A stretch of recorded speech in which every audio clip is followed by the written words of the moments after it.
32nd President of the United States of America, Franklin Delano Roosevelt.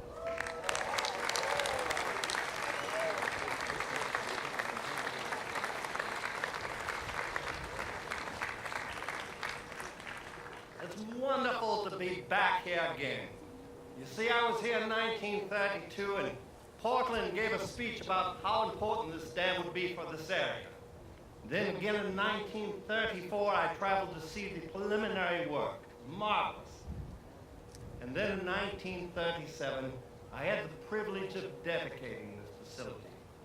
And I'd like to share with you today just a few of those words that I used then, because they still ring true today. Dignitaries, officials, tribal members, my fellow citizens.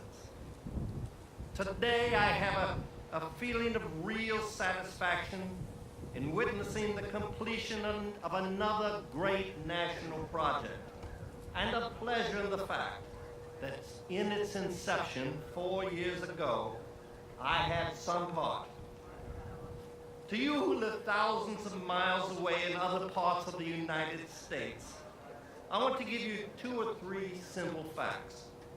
This Bonneville Dam on the Columbia River, 42 miles east of Portland, with Oregon on the south side of the river and Washington on the north, is one of the major power and navigation projects undertaken since 1933. It is 170 feet high and 1,250 feet long and will cost $51 million.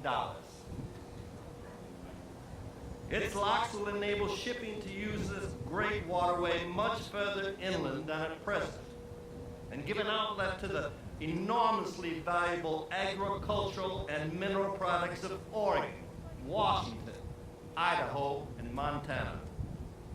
My interest in the whole of the valley of the great Columbia River goes back to 1920, when I first studied its mighty possibilities. More than 8 years ago, when I became governor of the state of New York, we developed plans for harnessing the St. Lawrence River and the production of a vast amount of cheap power. The good people who lived within a few miles of the proposed dam were enthused by the prospect of building up a huge manufacturing center close to the center and the source of the power, a vast city of whirling machinery. It was a natural dream, but wiser counsels prevailed, and instead, we laid down a policy based on the distribution of the proposed power to as wide an area as the science of transmission would permit. We felt that we... Hope no one is hurt there. Good. We felt that we owed it to the people in the smaller communities for hundreds of miles around to give them the benefit of cheap electricity in their homes, their farms, and their shops. The more we study the water resources of the nation, the more we accept the fact that their use is a matter of national concern. If we had known as much and acted as effectively of the use 20 and 30 and 40 years ago as we do today in the development of the use of land in the center of the country, which runs from the Canadian border to Texas, we could have prevented migration of thousands of destitute families from those areas into the states of Washington and Oregon. Some of my friends who talk glibly of the right of any individual to do anything he wants with any of his property take the point of view that it is not the concern of government to interfere with what they miscall the liberty of the individual. With them, I do not agree, and have never agreed, because unlike them, I am thinking of the future of the United States. My conception of liberty does not permit an individual citizen or group of citizens to commit acts of depredation against nature in such a way as to harm their neighbors, and especially to harm the future generations of Americans.